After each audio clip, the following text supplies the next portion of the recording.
Welcome to the Soul Grit podcast. I'm Ann Taylor McNeese, and I'm a licensed marriage and family therapist. I also love Jesus, and I'm passionate about all things gospel and therapy. I created Soul Grit to be at the intersection of mental health and Christian faith. Christ followers need a place to ask questions and get answers about mental health. Join me as we dive into real stories and real questions from people who want to honor God with their hearts, souls, and minds.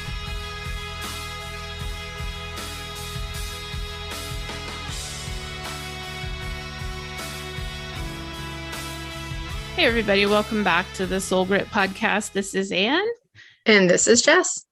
We're happy to have you here. Last week, we wrapped up our series on trauma, and that was really meaningful. Jess, do you want to share some of the comments that you were getting about our trauma series? Yeah, I had a couple people talk to me about it and tell me it's just helped them to first understand what trauma is, right? Like what our episode on what is trauma, and that a lot of people have trauma and that it doesn't have to be this major my life was in danger event. It's just really how our bodies and our brains perceive it. So that has been helpful. And even the just conversations about skills, tools, and resources on dealing with trauma. I just feel like a lot of the feedback that I've gotten has just said it's helped them to have a better understanding and framework for it. So I'm glad that seems to be helpful. Yeah, I've had a couple of people say that the way we talked about window of tolerance was really helpful too, because they may have heard that term before or maybe not. And now they have just a way of conceptualizing what's happening when they're feeling like really agitated or maybe just like totally shut down to the world. So if you haven't listened to those episodes from like late September, October, go ahead and give those a listen. And we would love to hear more feedback. As always, you can email us at info@soulgritresources.com. Or find us on Instagram or Facebook, and we'd love to see your comments. But for today, we actually have a different topic coming off of, the trauma series. It was a little bit heavy. It was took a little bit more preparation. Today, we are going to talk about something that is just kind of feeling a little bit personal, as the two of us raise kids, and we have kind of like middle grade kids. So my youngest is second grade. My oldest is seventh grade. I'm a similar range. So we're fourth grade and seventh grade. Yeah. So we both have fourth graders and seventh graders. I just got the bonus second grader. Yes, you do. He's a good bonus though. Yeah, he is. So what's been happening here? And I thought maybe this was a different thing just because the community that I live in kind of what's known as the Inland Empire of California. So it's not like one of the big coastal cities, San Diego, LA, Orange County. It's inland. It's about an hour away from either of those places. And it's very much a place where families move to raise their kids in like maybe a little bit slower pace than the big cities, but not totally out of reach of them. And then Jess, describe your community. Yeah, close, almost like what you're describing. So except we're it feels sometimes that the big city is out of reach. When Anne came to visit last May, I just kept telling her we're going to the big city, because that's how it feels like when we went to the city that we live near, just because it's like an hour drive from us. So we live out in farming community. I am surrounded currently by cornfields and bean fields everywhere as far as the eye can see. And a lot of our communities, we do have people that they work in the city, but a lot of them, it is very slow paced. It like even going to restaurants and having stuff like that, like it's just not stuff nearby. The closest grocery store to my house is 20 minutes away. So that doesn't explain kind of where I live. So it's very I think that's the desire, is slow paced living. That's what I'll say. Well, it's lead into what we're going to talk about today. The desire is slow paced living. I don't know that that's always the outcome. Yeah. So the reason we're even giving you this background on where we live and kind of what it feels like where we live is that raising kids in these environments has felt like, how do I say this? Busy. I guess raising kids feels busy anywhere. And I kind of had the assumption that maybe it's just something weird about my community. But then when I talked to you, you said, no, it's like that here too. And what we're talking about is families that are overscheduled. And kids that no longer have any free play time. They are going from scheduled activity to scheduled activity, and things like family dinners and just downtime to play outside, climb trees, things like that is just almost non-existent. And when it does happen, our kids don't really know what to do with it or how they're supposed to act or behave when they do that. Yeah. Because I think for me, so I have two perspectives in my area in Indiana. So where I live is farming community, but where I work is close to the city. And what's really, it is fascinating when you take it into that perspective, is that it really isn't much different when we look at busyness, though. That's why I say, I think people out here in what we call the country of Indiana, they want slower paced living, but I'm seeing the same level of busyness put on family systems that I'm seeing where I work close to the city. It's the same type of scheduling that I'm seeing. Yeah. What really brought this to the forefront for me is that both my boys got signed up for baseball this fall. And I think baseball, I mean, of any of the sports, that's the one I understand the best. So that's the one I would prefer to watch. But I mean, a lot of people complain that baseball is slow, but I get it, and I can kind of follow what's going on. And so I'm glad that my boys are playing that. I'm glad that they're having a team experience, that they're learning a skill, that they're being active with their bodies, all of those benefits of sports. What I don't like, however, is that at 7 and 10 years old, they are at practices multiple nights a week. Some of the games are actually past their bedtimes.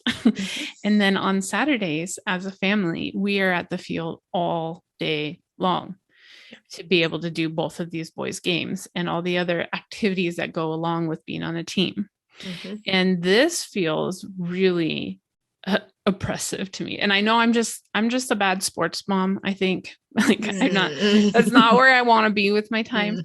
But I do look at other families and I think, how are you doing this? How are you setting aside everything else that has to go on in a family so that your kids can participate in these intense activities? And we have other boys on our teams that are not just doing baseball 3 to 4 days a week. They're also doing football at the same time, or gymnastics, or a dance class, or some other kind of tutoring, or they're doing other things. It's not just their one activity. And I don't understand how families are doing this. Is that what you're experiencing? Yeah. And I would even challenge the being a bad sports mom, because same with baseball. First of all, this is why we're friends. Baseball is the one sport that I can kind of understand like what is happening and follow along enough. And so definitely in my household, I'm the go sports gal who I have very little knowledge or frankly interest in sports. Right. Baseball is one of the exceptions, and my boys both play baseball. My youngest continues to play baseball. But I have these conversations with other moms often. And I'm asking them, how in the world? And most of them say, I don't know. I don't know. And I had a friend a couple weeks ago just explain how, over the summer, they were like just so excited for the school year to start because things would slow down. And they have 2 kids in sports. Wow. And she's like, we're literally running from the time I pick them up from school all the way until past bedtime. So a lot of fast food meals, or if you're able and have capacity, you're making meals to take to the ball field, right? But a lot of times it's grabbing something, and where we live, you're driving. It's not. I know what the options are in your community. You sure do. It's not great.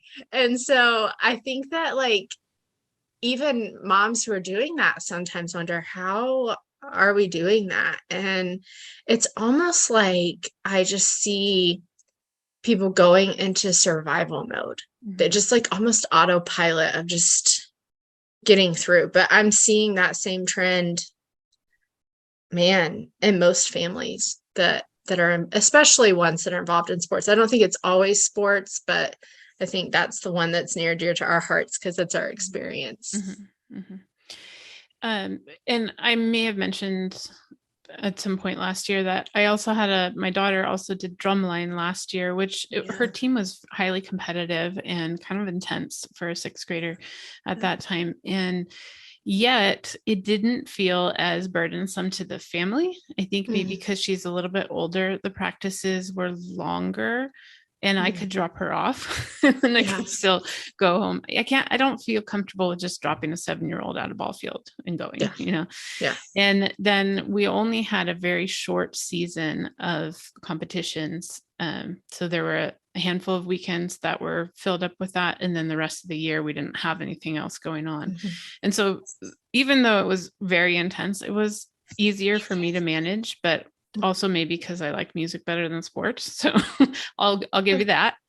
Yeah. But still, the level of intensity that we're expecting from kids in this culture of like, everybody's got to get a scholarship or everybody's got to be competitive.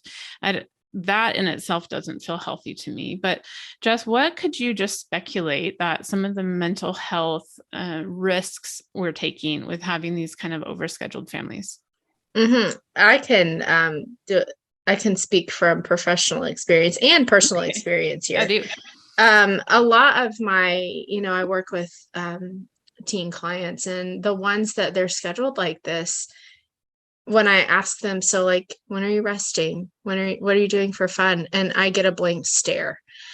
I'd take concern with that, right? Their stress levels are so high. And I think about this, the way that I look at this in my mind is as an adult, someone who my frontal lobe is fully developed, right? Hopefully as developed as it can be.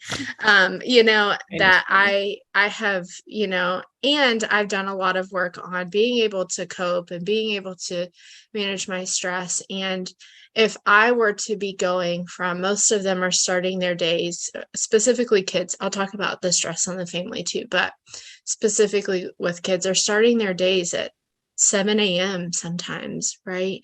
And going all the way until 9 o'clock at night without a break. And then they go to bed and they get up and they do it all over again. And I start seeing the life drain out of their eyes. And then they come to me and they're not sure why they feel depressed and why they feel like it's just monotonous. And even the things that bring them joy typically no longer do. They start feeling like chores. And it goes back to the window of tolerance conversation, right? So again, if you haven't listened to that, head back over, listen to that, because it gives you a good framework for this, because at some point you cross over your ability to cope with those things, right? And so I think especially for my younger people, that's the big thing that I see is they have no downtime. And you made a really good point in the beginning of like, then when they do, they don't know how to do it. They don't know how to be bored. They have no idea, or they're so exhausted that they just want to veg out. And most of the time that vegging out is scrolling on YouTube or scrolling on social media. And I think that comes with its own dangers, right? I think for adults, it's really, really, adults are just, we're like children in adult people bodies. It's really not that much different, because if we're not having time, how do you have time to be creative? How do you have time to, touch base with yourself? And then even like the role of Sabbath, which is probably a whole nother podcast to have at some point, but like the importance of having a Sabbath day. When we operate on autopilot, I guess it's just not how we're created to be. And so it's a recipe for problems to come. Short term, yes, we can do that. But when we make a lifestyle of it, year round. Yeah.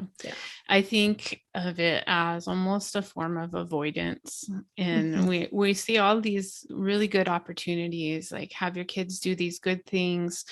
Even as adults, sign up for all the Bible studies, sign up for all the classes with things that you can do as a grown up that are good things. And you're so busy that you really are not attending to matters of the soul, or able to go deep into relationships, or able to fish out why you react in certain ways when the stress gets turned up. And we can't do those things if we're just go all the time. And it does become a form of productive escapism, really. It is escapism. And, I had someone say something to me that really shifted my view of busyness. And she was just explaining to me how she makes it a priority in her life to not fill up every moment of her schedule, so that when someone does have a need, she has the capacity to meet that need. When there is something that she feels prompted by God to do, or a place that she even realizes that she can serve and give, she makes sure she has space in her schedule for that. And I can just frankly bend towards the other side of busyness, and have my mentors in my life are constantly like, Jess, what are you saying yes to? How much free time do you have? Because it's almost like if I have free time, that's something I can fill that space. I can plug something in there, even the good things, like you said, the things that have value. It comes back to that concept of making my yes, my best yes. And what does that look like? It can be a hard shift to make, though. Yeah, that's true. I have the same bent. I was talking to a newer friend recently, and I was telling her all of the things that I do and that I'm involved in. And she went, "Oh, you're a doer." I was like, okay. Yeah, I guess that would be a good description. Hello, Enneagram 3. And yeah, exactly. And even my sister has said to me before, I don't really exhibit the qualities of like workaholism, but she said, you do the same thing, but just with doing, like, you just want to do all the things. And it's true. Like, I'm in my mind thinking, I do all of these things, but what I would really like to do is these other 13 things too. And I can't do all of the things. Yes. Yeah. And doesn't that make it hard? Because it's not that you don't want to be doing those things. And I even think that we can think that with sports families and families involved in multiple activities. It's not even that we don't want to do them. They can be really good things. And I think that almost makes it harder, because we want to do them. So then we're now tasked with having to choose to say no to things we want to do. Right. And having to understand that, coming back to that, like, I might have to say no to something good so that later I can say yes to the things I'm actually being called to do. It's such a hard, it's a hard balance, I think, to find. Yeah. If you've listened to the Soul Grit podcast for even one episode, you know my guests and I believe that when we integrate the power of God with the wisdom of modern psychology, we get supercharged healing, change, and growth in counseling. As a Christian therapist, however, I realize that there are many practitioners out there who are personally Christians but don't know how to integrate their faith into their counseling practices. That's why I created the e-course, Faith Integration for Therapists. In this premium 5-module course, therapists who love Jesus will learn everything from understanding their calling, to marketing their practices to Christians, to adapting evidence-based interventions to honor our faith. You can learn more about the online course at www.soulgritresources.com/courses and send an email to info@soulgritresources.com to receive a discount code. This past weekend, I've been doing a lot of reading and listening to podcasts about rest and about Sabbath, and we'll probably do another episode just on that. But I was like, okay, I'm convinced now the Sabbath is the way to go. Let's do a Sabbath. You know? I want to point out, you said, let's do a Sabbath. Right. That's all I'm going to say. Okay. Exactly. Yeah. I'm like, I'm going to Sabbath better than anybody has ever Sabbath before. Okay. That's my personality. And so, but I knew, like, we have church commitments and stuff, and we have baseball all day on Saturday. So what it turned into is on Saturday, we were go, go, go, go, go all day long from the beginning to the end. And then on Sunday, I was like, well, we're not going to go, go, go, except for what we need, what we have at church. Yeah. And so what it meant is I didn't do the grocery shopping. I didn't do the house cleaning. I didn't, do the things that I would normally just kind of fill in on Sunday so that I could start my week fresh, which meant that Monday morning came around and I had a to-do list that was a mile long. Yeah. I had, cleaning to do. I had progress notes to catch up on from my clients. I had, just grocery shopping. All of the stuff had to happen on Monday, which thankfully I don't see clients on Monday, but that was a lot. And I think about a lot of families that don't have that margin of like the extra catch-up day. How would they even do a Sabbath? And so I've been listening to some pastors like John Mark Comer talks a lot about his practice of Sabbath. Jefferson Bethke, who's also, these are two authors and pastors that have written books particularly about the subject. And I'm like, well, that's great, but when do your kids do baseball? Right? Like when you do it, I don't know how that figures in. So I am very early in the process of figuring out how to take that break in the week. Yeah, it is so hard, right? Because it does feel like when we look at it from that, it can feel like you have to choose either or. We're either going to be involved in things or we're going to be restful people. And I do think we're going to put it on the to-do list to do a Sabbath podcast, because I think there's so much to unpack there and to talk about rest. But no, I've had the same thoughts of like, how do I create well-balanced children who have, because I think there's so much value in being involved in extracurricular activities, right?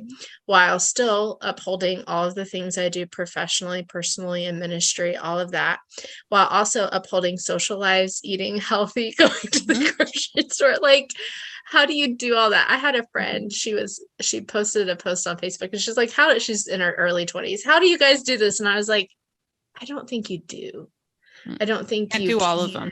You can't do all of them at the same level all the time. And this is where I think it comes down to, I was actually sharing with my husband the other day, I think it comes down to values. Really. I think when we can identify specifically personal values, but when we're talking about busyness in a family values, and I think it's in your family values that's going to influence conversations, even past your scheduling, but even into your finances, right? Are we spending in accordance to what we see the values of our family to be?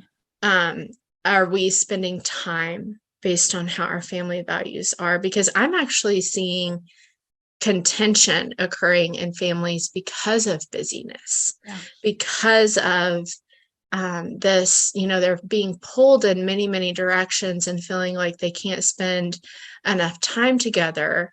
And that is one of their core values, but their life isn't living in accordance to that. And so I think even having that conversation of like, what do we value and how do I build that into the balance of how much time I'm giving into those things? Because I think that's part of it, right? What do we value? That's exactly right.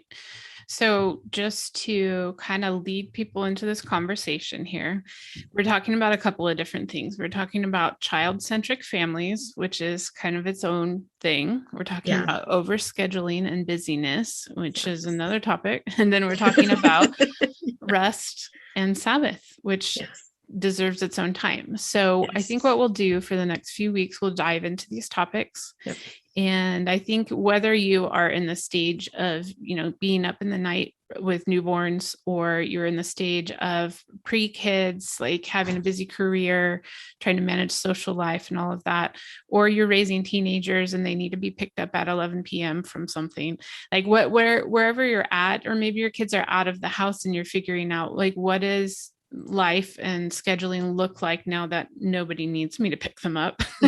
Yeah, that's good. Maybe we'll talk about how that's going to hit at different points in life and how to be really intentional. One of the resources that I'll do a little recap in a future episode.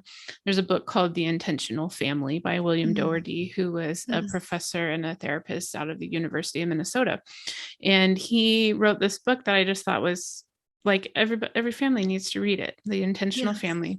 So I'll go over some of the points that he's talking about in there. And while I think he's personally a Christian, the book does not come specifically from a Christian perspective.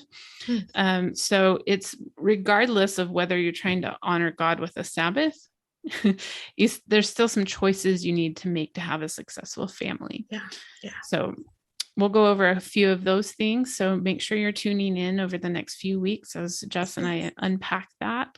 And as we can find other people to weigh in on that too, we might have some interviews, not scheduled yet, but we'll do the best we can to bring you good content. And as always, we appreciate you being able to interact with us, whether that is in person because you know us, or you're sending us a message on one of the social media platforms or an email. That really is so encouraging to us when we know that you're listening and that you're interacting with the content and that you've found it helpful. So keep doing that. And I would say if you have like any questions, even that could give us some direction to make sure that we're discussing the things that are on your hearts and your minds. So send some questions and the ones we'll try to get to them, Yeah. We've never had a question that we haven't addressed. Yeah. So ask the questions. Okay, guys. Thanks for being here. We'll see you next time. The Soul Grit podcast is a production of Soul Grit Resources. You can find more at soulgritresources.com or on the socials at Soul Grit Resources. You can email me at info@soulgritresources.com.